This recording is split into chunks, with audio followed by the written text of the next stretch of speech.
Hey, Tolu, thank you so much for coming on with me today so that we can talk about pathways to wellness and the questions that we are going to pose to our professional panelists. So, my name's Cass, and Tolu, can you just tell us about question number one that you're going to ask? Yes, hey Cass. It is so good to be here, and I'm so excited about all the work we've been doing to get these questions together and to get our panelists ready. So, our first question, let's see. We're talking about just in the panelist professional and personal experiences, what symptoms and what commonalities have they noticed or observed in patients who are struggling during the first 12 weeks, that fourth trimester period.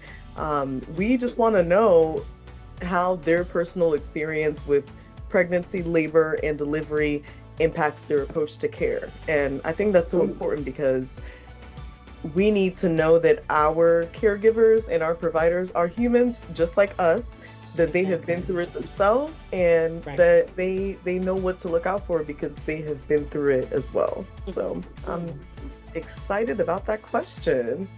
Um, I'm so excited. I'm talking and talking. And I love that. I love that you brought that into the scope of when you're in that appointment with your doctor, knowing that they have a personal touch with it just makes the conversation easy and you can self advocate because you feel that safety and comfort. I love that.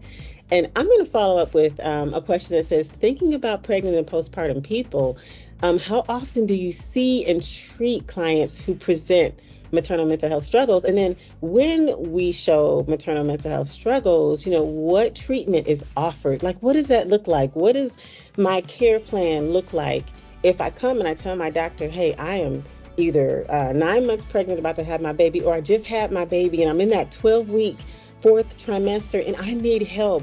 What care is there available for me? That's important to know to kind of help us understand that help is available, number one. And number two, you can ask. If you're struggling, if you're feeling symptoms of depression and anxiety, there are options for you, even if you're nursing. So that's what my second question is. What third question are you going to go with? well, first of all, I love that question because I just love that it opens people up to know that you can speak for yourself and that Yes. there might be things that they haven't even heard of that may help them in that moment. Mhm. Um, well, my third question. This is a really it's a deep one. It's a tough one, but it's one that needs to be asked. Um, it's about infant mortality rates, especially for Black and Brown moms and birthing people.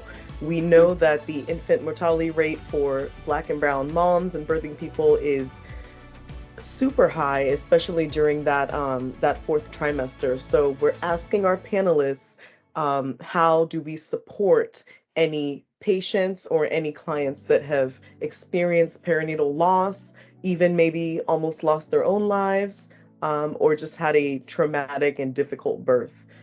We just want to know how they're supported and Yes. how they can reach out for themselves too. Mm.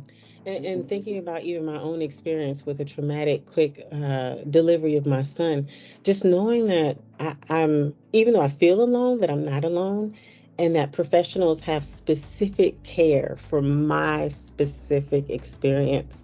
And Lost Moms, October was that month where we honored any mom who had an infant or pregnancy loss.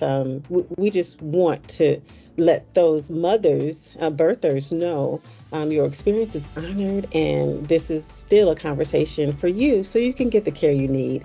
Don't continue to suffer if you want to talk to someone and just need extra care. And then I'm going to follow up with this. Only 40% of moms actually attend their postpartum follow up visits.